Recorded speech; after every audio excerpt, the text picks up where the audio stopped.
بلغ مقاصدنا واغفر لنا ما مضى يا واسع الكرم يا رب بالمصطفى واغفر لنا ما مضى يا واسع الكرم بالسيد الخلق الشمس الحق معتصم محمد خير معصوم ومعتصم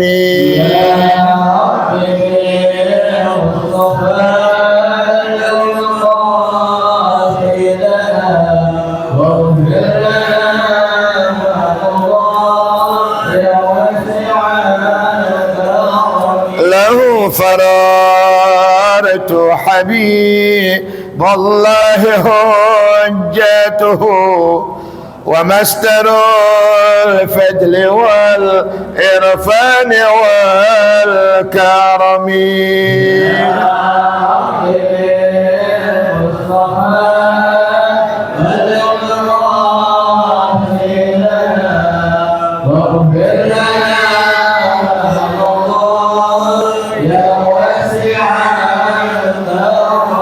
أصل الوجود وروح الكون بهجته زين الشمائل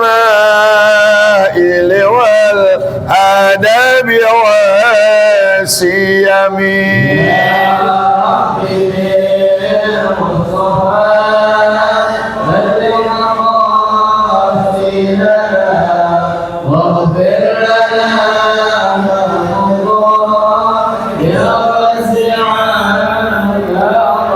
مطهر الأرض من رجس ومن دارني من عابدي وسن أو عابدي صنمي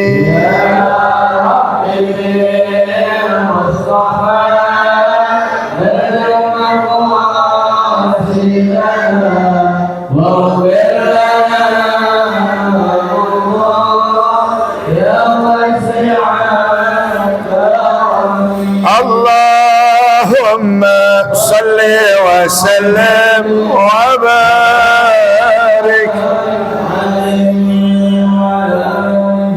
الفاتحة بالنية أن الله يفتح علينا فتوح العارفين والمنوح والرسخ والصلاة الجسد والروح والتوبة النصوحة وعلى كل نية صالحة دافعة لكل شر جالبة لكل خير لنا ولوالدينا ولأحبابنا ولمعلمينا ولأستاذنا ولمن حق علينا أجمعين ولجميع المسلمين والمسلمات والمؤمنين والمؤمنات الأحياء منهم والأموات خصوص الأرواح من بنى هذا المسجد ومن قام هذا المسجد على جامع آل عمران المتقدمين والمتأخرين أن الله يغفر لهم ويرحمهم ويعلي درجاتهم في الجنة وأن يعين علينا من بركاتهم وأسرارهم وأنوارهم وعلومهم ونفحاتهم في الدين والدنيا والآخرة وإلى حضرة النبي محمد صلى الله عليه وآله وسلم. الفاتحة.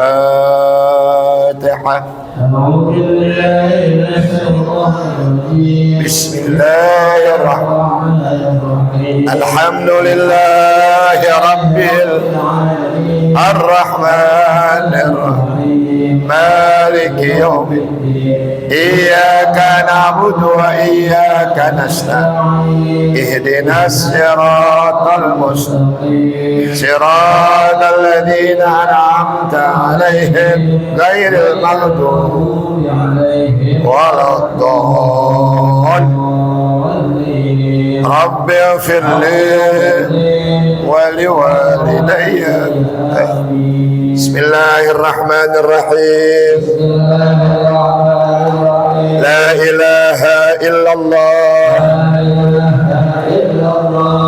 أستغفر الله. اللهم صل وسلم صل وسلم على سيدنا محمد سيدنا محمد وعلى آل سيدنا محمد سيدنا محمد وافتح لنا به أبواب علمك كما فتحتها على أنبيائك وعلمائك المتقدمين والمتأخرين وانصر علينا رحمتك يا ذا الجلال والإكرام برحمتك يا أرحم الراحمين والحمد لله رب العالمين.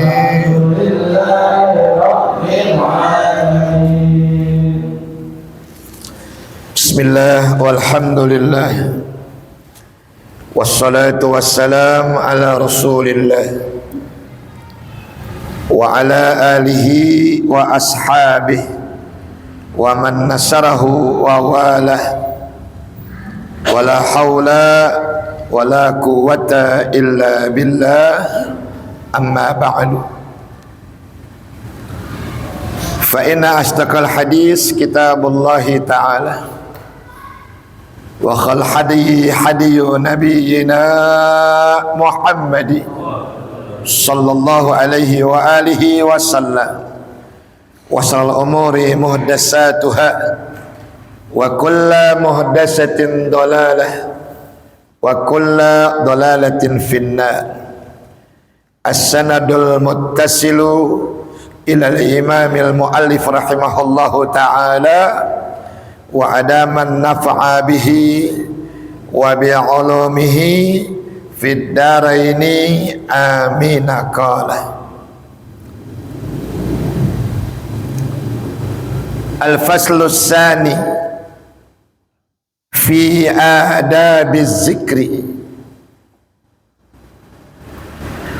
Al-faslu tsani bermula fasal yang kedua fi adabiz zikri, pada menyatakan adab di dalam berzikir.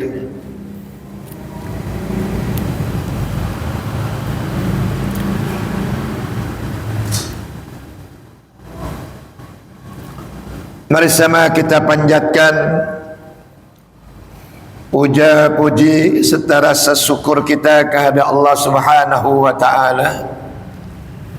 Sekaligus pula teriring selawat beserta salam sama kita sanjungkan keharibaan Nabi kita Muhammad sallallahu alaihi wa alihi wasallam, yang semoga pula salawat Allah wassalamu tercurah atas keluarga, juga atas sahabat, dan kelak di hari kiamat nanti kita semua yang hadir diakui sebagai umatnya. Kita senantiasa berharap untuk mendapatkan syafaatul uzmatnya dan puncaknya semua harapan bersama beliau masuk ke dalam surganya Allah Subhanahu wa taala. Amin ya rabbal alamin. Kajian kita ini malam tentang adabuz zikri. Adab di dalam berzikir. Apa adab? Sopan santun, tata krama di dalam berzikir.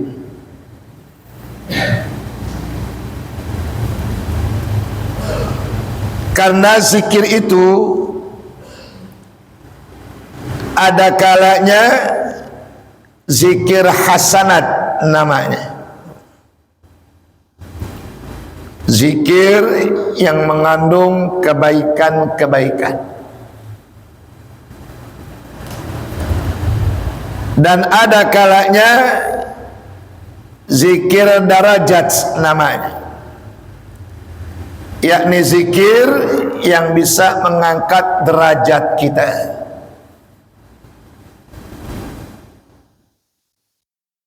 Maka zikir hasanat itu menghasilkan akan tiada berkehendak kepada segala adab zikir yang nanti akan datang keterangannya. Dan zikir derajat itu berhendak kepada adabnya zikir. Jadi zikir terbagi dua. Ada zikir hasanat, ada zikir darajat. Zikir hasanat adalah zikir yang menghasilkan kebaikan-kebaikan. Sedangkan zikir derajat adalah zikir yang mengangkat derajat kita. Perbedaannya, kalau zikir hasanat tidak menggunakan adab, sedangkan zikir derajat itu harus menggunakan adab di dalam berzikirnya.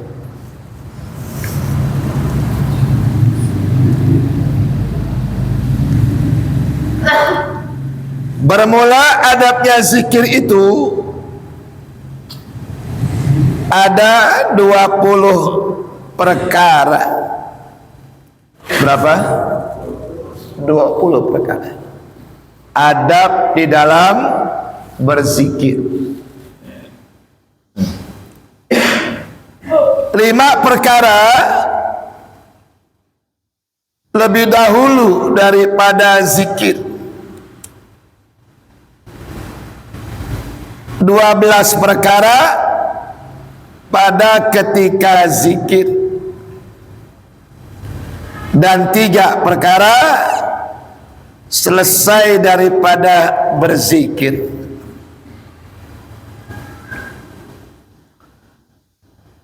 Lima perkara persiapan ketika mau berzikir. 12 perkara ketika lagi berzikir,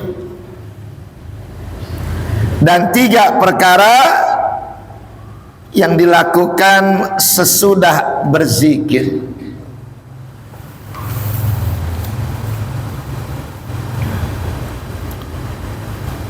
Adapun adab yang dahulu daripada zikir itu, yakni yang 5 perkara.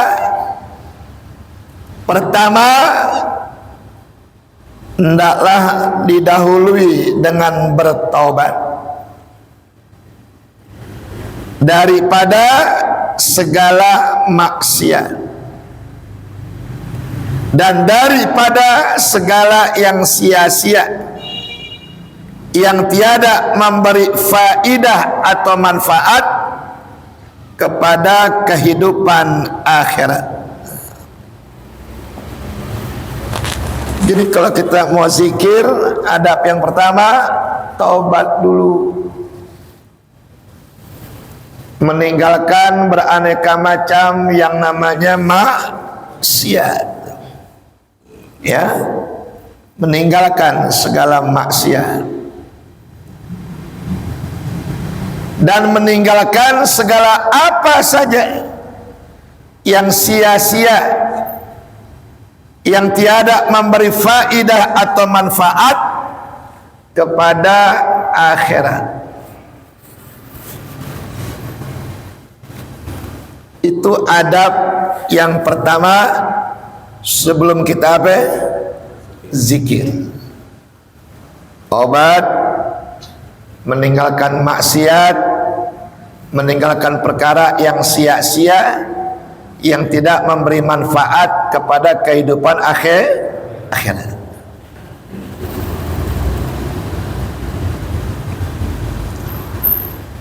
Adab yang kedua, mandi. Minimal mengambil air wudu. Walaupun zikir itu sunnah, tapi jika dikerjakannya dengan berwudu itu lebih baik, itu lebih afdal. Bagus-bagus dia mandi sebelum melakukan zikir. Adab yang ketiga, diam dan tetap supaya menghasilkan sidqun, yakni supaya benar dia punya lidah dan juga hatinya, seperti bahwa diistighalkan atau disibuki hatinya daripada menyebut la ilaha illallah dengan lafaz Allah.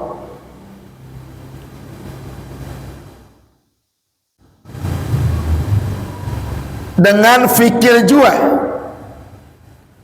dengan lidah juga, hingga tidaklah tinggal segala khatirnya yang lain daripada Allah, melainkan hanya Allah yang hadir di dalam hatinya itu. Misalkan kita berzikir dengan kalimat Allah, Allah, Allah, Allah, Allah, diawali dengan taubat, meninggalkan maksiat, meninggalkan yang sia-sia, kemudian diam, menetapkan hati supaya waktu kita zikir di hati kita tidak ada yang lain kecuali yang ada hanya apa? Hanya Allah di hati kita.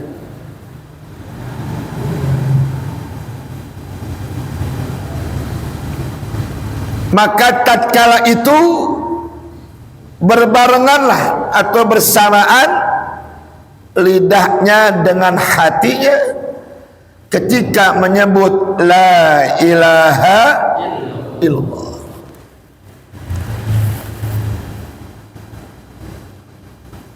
Adab yang keempat, meminta pertolongan dengan hatinya ketika masuk di dalam zikir itu dengan himmah syekhnya, yakni semangat gurunya. Dan jikalau diserunya atau dipanggilnya akan nama gurunya itu dengan lidahnya pada meminta tolong pada hajatnya itu, niscaya haruslah disebut nama gurunya itu.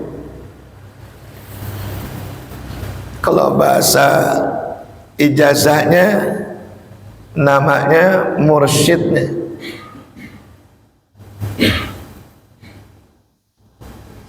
Contoh zikir Nahsabandia, kita sama tahu mursyidnya Abah Anom. Maka ketika kita mau zikir, bagusnya kita berhajat dengan beliau supaya zikir kita tidak memikirkan yang lain kecuali hanya memikirkan siapa? Allah saja. Kita dapat zikir selawat dari siapa? Dari si A, dari si B. Maka ketika kita hendak mengamalkannya, boleh kita sebut nama orang yang mengijazahkannya kepada kita, supaya kita semangat dalam mengamalkannya dan tidak ada sesuatu apapun yang ada di fikiran dan hati kita kecuali yang ada hanyalah Allah.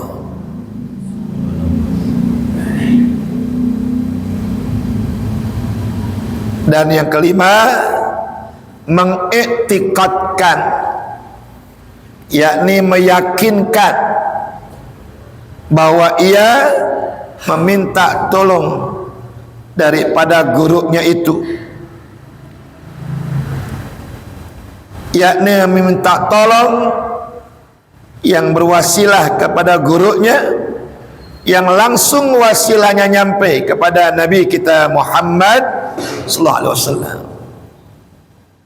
karena gurunya itu pengganti daripada Rasulullah. Jadi banyak kita punya mursyid, guru-guru yang mengajarkan kita zikir, yang zikirnya nyampe kepada Rasulullah. Ya, salah satunya Abah Anum itu. Banyak manfaatnya, banyak kegunaannya, dan sebagainya. Meskipun banyak lagi zikir-zikir yang lainnya, seperti contoh Ratibul Haddad, Ratibul Attas, Ratibul Idrus, atau apa saja yang namanya zikir.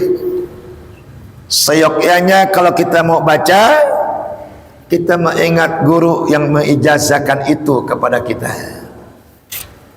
supaya dengan demikian menimbulkan himmah, yakni semangat untuk berzikir, karena seakan-akan waktu kita zikir, guru kita ada di hadapan kita. Itulah 5 perkara yang harus kita perbuat sebelum kita melakukan zikir. Yang pertama, tobat, meninggalkan maksiat, meninggalkan yang sia-sia, yang tidak memberi faedah atau manfaat kepada kehidupan akhirat. Ya. Yang kedua, mandi dulu. Kalau nggak sempat, wudhu dulu sebelum kita berzikir, supaya dengan mandi dan wudhu itu membersihkan raga kita, karena jiwa kita ingin berzikir. Yang ketiga, diam, tetap, supaya menghasilkan sidqun, yakni zikir yang benar, benar lidahnya, benar hatinya, seperti bahwa diistighalkannya, disibukkannya akan hatinya dahulu daripada menyebut la ilaha illallah dengan lafaz Allah, Allah, dengan fikir juga, sambil berzikir sambil berfikir. Tiada dengan lidah, hingga tiadalah tinggal segala yang hadir dalam hatinya, melainkan hanyalah Allah, Allah, Allah. Maka tatkala itu bersamaanlah lidah dengan hatinya berzikir menyebut la ilaha illallah. Keempat, meminta pertolongan dengan hatinya ketika masuk pada zikirnya itu, dengan himmah gurunya, semangat gurunya. Dan jikalau diserunya atau dipanggilnya akan gurunya itu, dengan lidahnya pada minta tolong pada hajatnya itu, niscaya sangat diharuskan, ya. Niscaya sangat diharuskan, ya. Dan yang kelima, mengiktikadkan, yakni meyakinkan bahwa meminta tolong daripada gurunya itu, serasa ia meminta tolong daripada Nabi kita Muhammad sallallahu alaihi wasallam, karena bahwasanya gurunya itu pengganti daripada Rasulullah, berwasilahnya ke situ. bertawasulnya ke situ, ya. Wallahu a'lam bissawab, ya. Adapun segala adab yang ketiga zikir, yakni ketika berzikir, 12 perkara, ya. Kita bahas Allah 2 minggu yang akan datang, insyaallah. Ada pertanyaan mungkin? Silakan kalau ada yang bertanya. Ustaz,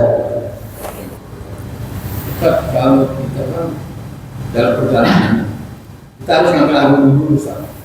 Lalu kita berzikir. Waktu kita dalam perjalanan supaya menghindari daripada kecelakaan dan lain sebagainya, kita harus mengambil air dulu, Ustaz. ya, sunnahnya seperti itu. Setiap keluar rumah hendaklah kita sudah punya apa? Wudu, ya. Kemudian di depan rumah kita baca Bismillahi tawakkaltu la haula.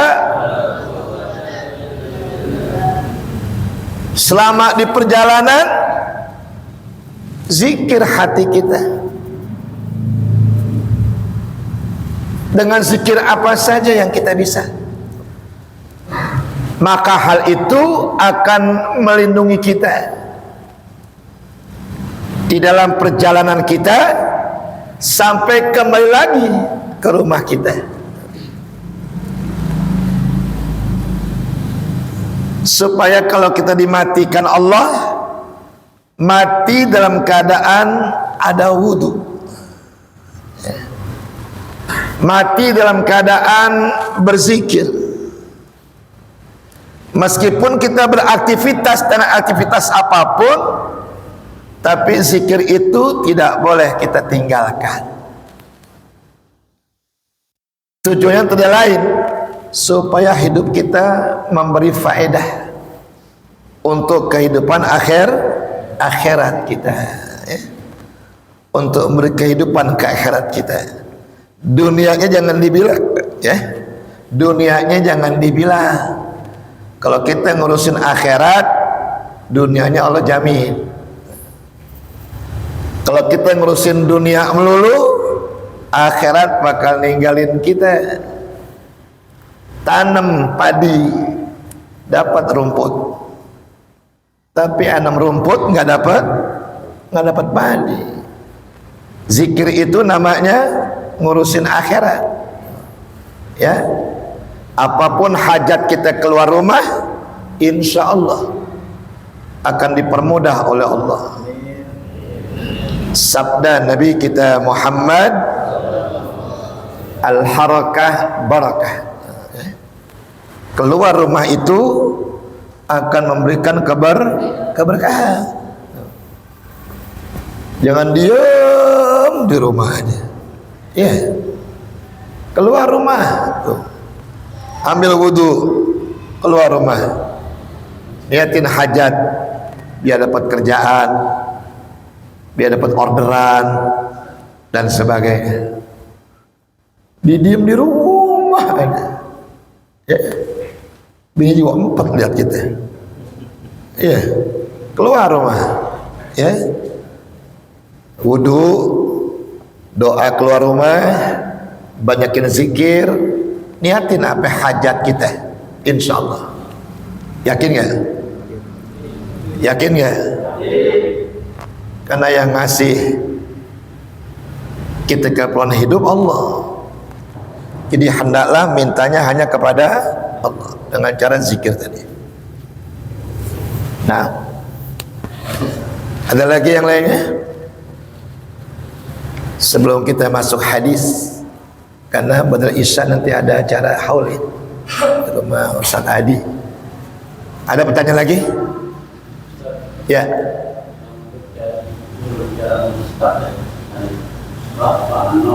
Karena saya belajar dengan Ustaz dari situ itu kita tidak perlu Ustaz. Kalau saya kan kenal dengan Ustaz,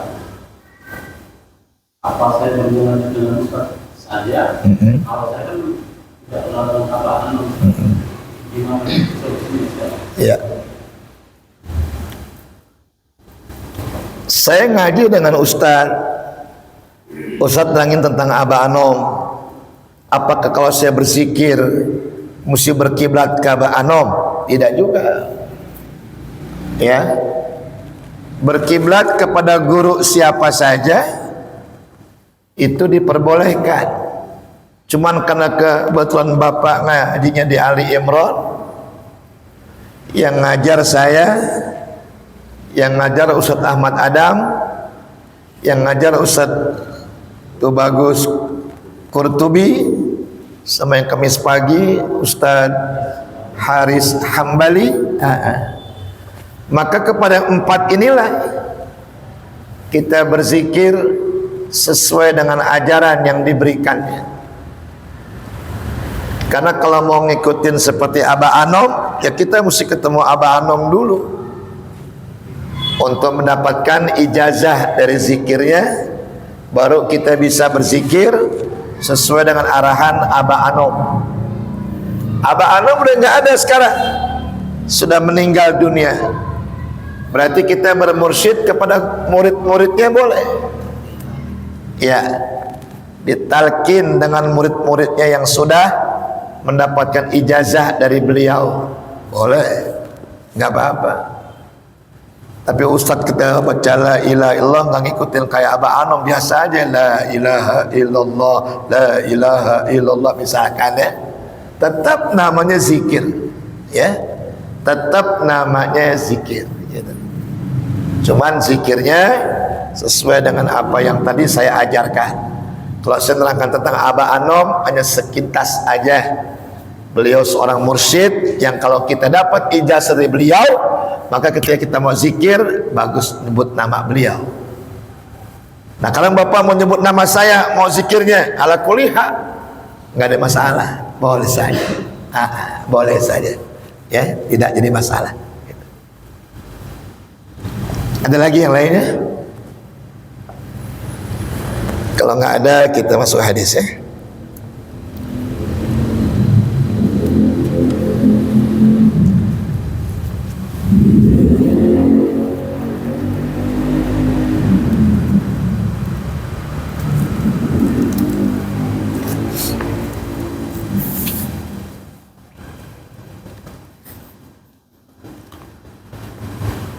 Bismillahirrahmanirrahim. An Abdillah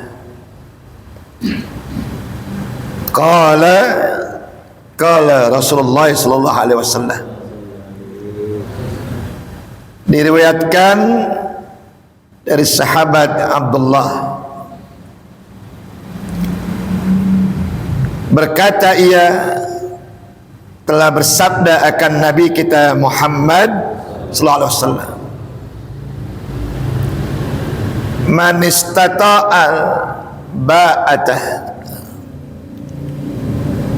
siapa orang yang sudah mampu menikah, ya, siapa orang yang sudah mampu menikah.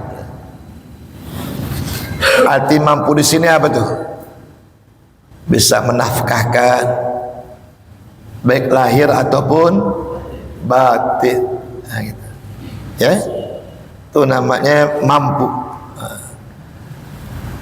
Karena nikah itu bisa menjadi wajib bagi orang yang nggak bisa menahan hawa nafsunya. Maka daripada dia berzina, wajiblah atasnya menjadi nikah. Karena kalau nggak nikah dia berzina, ya. Maka bagi orang yang seperti itu nikah menjadi wajib. Atau yang punya hipersek, seknya apa itu? Overdosis, ya. Baginya tidak hanya wajib satu, menjadi masna wasulasa waruba, menjadi 2, 3 atau 4. Karena kalau bintang men, kemana dia bersetubuhnya?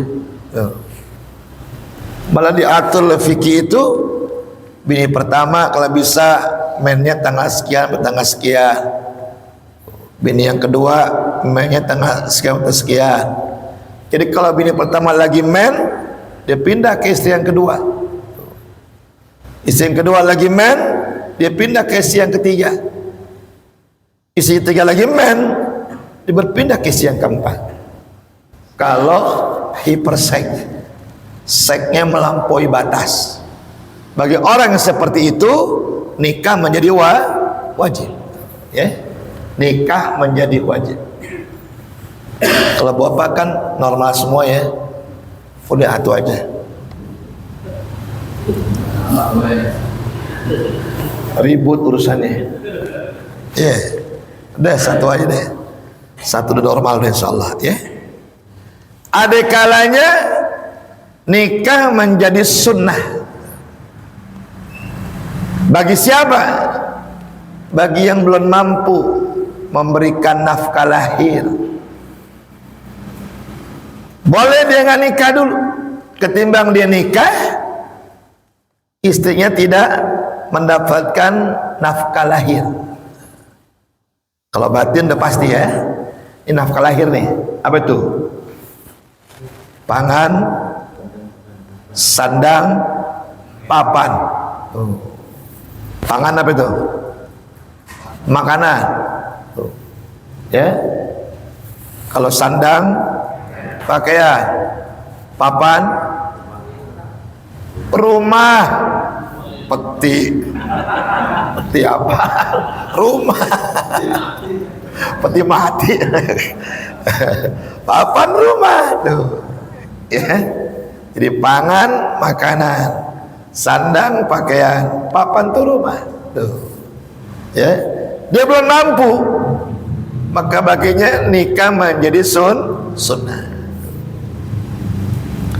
Ada kalanya nikah juga jadi haram. Buat siapa? Satu, yang jika menikah, maaf, menyiksa salah satu daripadanya. Contoh, lakinya impoten, bininya normal. Kira-kira tuh bini tersiksa nggak? Tersiksa nggak? Tersiksa. Jangan nikah. Kalau menikah bisa menyiksa orang, ya. Atau lakinya yang normal, bininya yang nggak normal, gitu. Jangan menikah. Jadi haram pernikahan. Atau nak menyakiti salah satu daripada pasangannya. Apakah si laki-laki mau menyakiti istrinya, atau si istri mau menyakitin lakinya? Mana contohnya? Waktu dia menyatakan cinta, ditolak nih.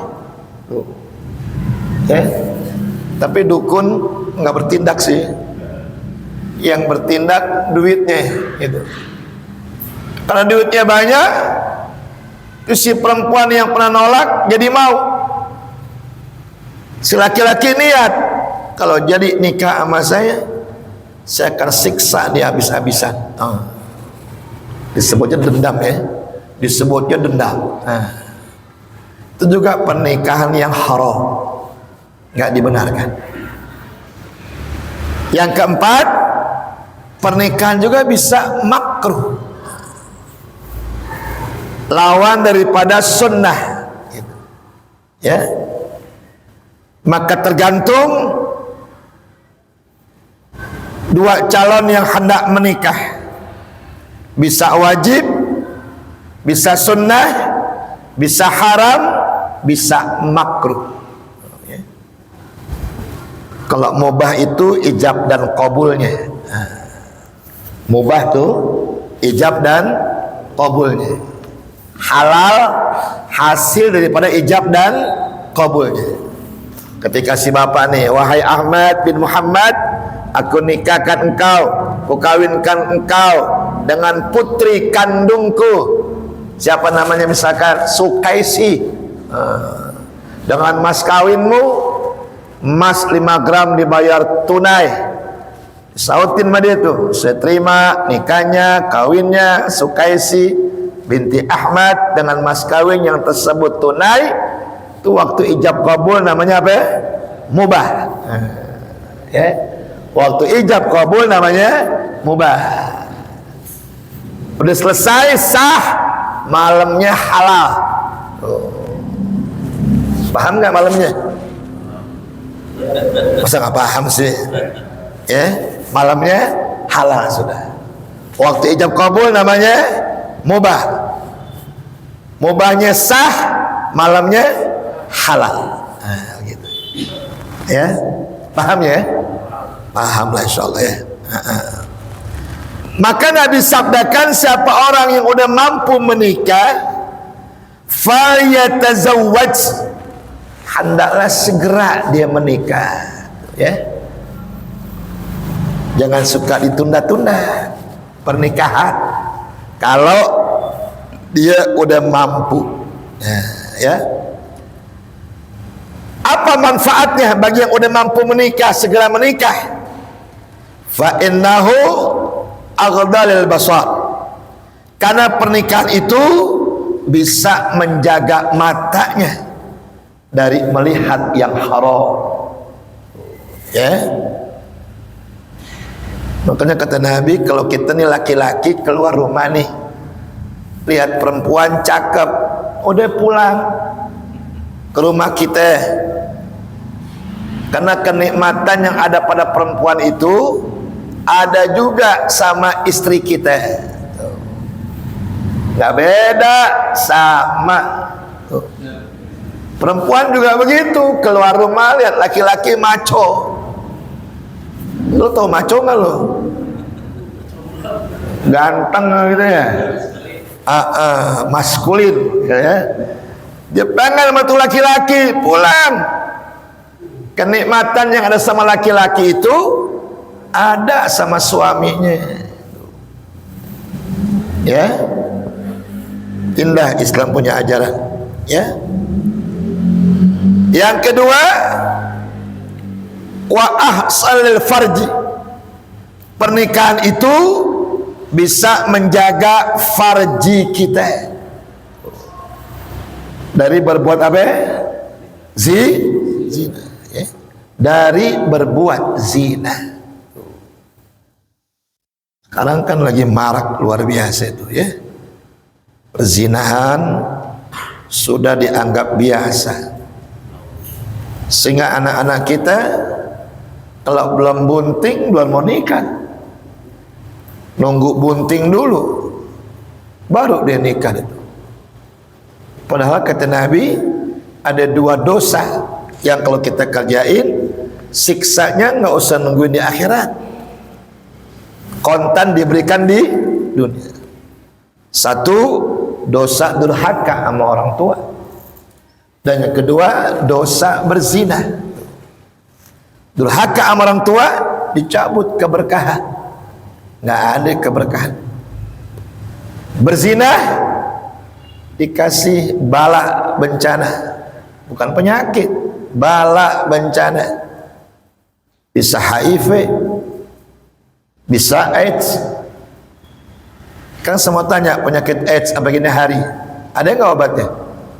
Apa gini hari, ada nggak obatnya? Kenapa nggak ada? Karena bukan penyakit, itu bencana yang Allah berikan kepada orang yang suka berzina. Itu dunianya, belum lagi akhiratnya. Ya. Wa man lam yastati', maka siapa orang yang tidak mampu menikah tapi dia kepengen menikah, ya, kagak mampu menikah tapi pengen menikah, ya. Fa alaihi bis-shaum, maka hendaklah orang itu banyak melakukan puasa, karena puasa itu bisa meredam hawa nafsu. Puasa bisa mengendalikan hawa nafsu. bukan menghilangkan, bukan. Karena hawa nafsu nggak bisa dihilangkan. Selama kita hidup, dalam tubuh kita ada yang namanya hawa nafsu. Paling-paling bisa kita kendalikan. Jangan sampai kita yang dikendalikan oleh hawa nafsu kita, tapi hawa nafsu yang kita kendalikan daripada hawa nafsu yang bisa merusak diri kita. Apakah hawa nafsu lawamah? Apakah hawa nafsu ammarah? Maka suburkan hawa nafsu yang baik, yakni hawa nafsu ya ayyatuhan nafsul mutmainnah irji'i ila rabbiki radiyatan mardiyah fadkhuli fi ibadi wadkhuli jannati. Ya, itulah tentang faedah dan keutamaan menikah bagi orang yang mampu. Sedangkan yang tidak mampu dia mau menikah, hendaklah perbanyak atasnya berpuasa. Dan berpuasa itu fa inna lahu wija'un, bisa membentengi tubuhnya dari perbuatan-perbuatan yang tidak baik, perbuatan-perbuatan yang tidak benar. Mana contohnya? Satu, onani. Tahu nggak onani? Onani la yukawinu bi aidikum. Jangan sekali-kali kau kawin dengan kedua tanganmu. Itu namanya onani itu. Ya, kawin sama apa ya? Sama kedua tangan. Paham kan nih? Masa jelasin lagi aja sih? Paham ya?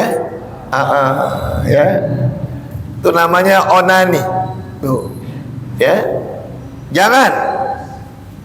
Itu termasuk perbuatan zina, walaupun nggak sebesar zina dengan perempuan, tapi tetap dikategorikan zina. Sayyidina Ali mau nanya sama Nabi itu soal itu, cuman malu karena Sayyidina Ali mantu. Dia suruh sahabatnya nanya sama Nabi, namanya Mu'adz bin Jabal. Tuh, onani dalam bahasa hadisnya namanya adl, mengeluarkan air mani di luar rahim istrinya. Maka Mu'adz bin Jabal tanya, ya Rasulullah, bagaimana hukum adl? Yani hukum di mana orang suka beronani atau bersetubuh sama istrinya, tapi air maninya nggak dikeluarkan di tubuh istrinya, dikeluarkan di luar. Maka Nabi sabdakan haram, karena engkau tidak pernah tahu dari mana air manimu yang akan menjadi bibit-bibit anak yang saleh dan soleha. Boleh jadi ketika kau buang, dia bibit anak-anak yang saleh soleha. Boleh jadi yang kau masukkan justru bibit anak-anak yang kagak baik. Jadi kata Nabi, jangan, nggak boleh melakukan yang namanya adl, ya, yakni onani atau bersetubuh dengan istri, tapi air maninya dikeluarkan di luar rahim istrinya dengan dalih takut hamil, ya, dengan dalih takut bunting. Jadi malah bini pesan, bang, jangan dikeluarkan dalam ya, keluarkan di luar, saya takut bunting bang. Nggak boleh tuh, dosa, ya, haram. Walaupun bukan perzinahan, tapi dosanya sama dengan berzina. Ya, walaupun bukan perzinahan, tapi dosanya sama dengan berzina. Ya. Apalagi selain onani, yakni kawin dengan kedua tangan. Ya, tamanna, suka berhayal, ya, suka berhayal. Dengan hayalannya itu supaya keluar air mani, ya, berhayal sampai keluar air mani. dengan cara apa saja, itu pun termasuk perbuatan yang menghasilkan dosa zina meskipun tidak berzina. Nah, sekarang bagaimana hukumnya Ustadz kalau kita bersetubuh nih sama laki, tapi laki kita bayangin seperti artis Hollywood, atau si laki ngebayangin bininya seperti artis juga begitu, boleh nggak tuh Pak Ustadz secara hukum gitu? Secara hukum jangan, walaupun tidak haram. Kenapa demikian? Waktu bersetubuhnya semangat, lihat bininya kayak artis, lihat lakinya kayak artis, pas selesai balik lagi dong, kembali ke si Inem, kembali ke si Ucup. Takut menimbulkan kejenuhan. Ya, takut menimbulkan kejenuhan. Ya sudah, kita bersetubuh apa adanya dengan suami kita, dengan istri kita. Jangan ngebayangin yang enggak, jangan. Ya, jangan ngebayangin yang bukan, nggak boleh. Ya, wallahu a'lam bissawab. Ya, ini malam kita sampai Isya aja ya, karena kita pada Isya ada acara haul di kediaman Ustadz Adi. Insyaallah kita sambung lagi 2 minggu yang akan datang. Sehat walafiat dan dipanjangkan umur kita oleh Allah Subhanahu wa taala. Ala hazihi niyyah wa ala kulli niyatin salihah wa ila hadratin nabi. Al-Fatihah. Bismillahirrahmanirrahim. Alhamdulillahirabbil alamin. Ar-Rahmanir Rahim. Maliki yaumiddin. Iyyaka na'budu wa iyyaka nasta'in. Shiratal mustaqim. Waladdallin. Ya Rabbana ta'arafna bi'arafna wa annana asrarna ala laza asrarna fatub alaina tawba تغسل كل حوبة واستر لنا العورات وآمن روعاتي واغفر لوالدينا ربي ومولودينا والأهل والإخوان وسائر الكلاني وكل ذي محبة أو جيرة أو صحبة والمسلمين آمين ربي يسمع فضلا وجودا منا لا باكتساب بالمصطفى الرسول نحظى بكل صوت صلى وسلم ربي عليه أدى الحق والأصحاب عداد قصص صحب والحمد لله في البدء والتناهي والحمد لله في البدء والتناهي سبحانك اللهم وبحمدك أشهد أن لا إله إلا أستغفرك برحمتك والحمد لله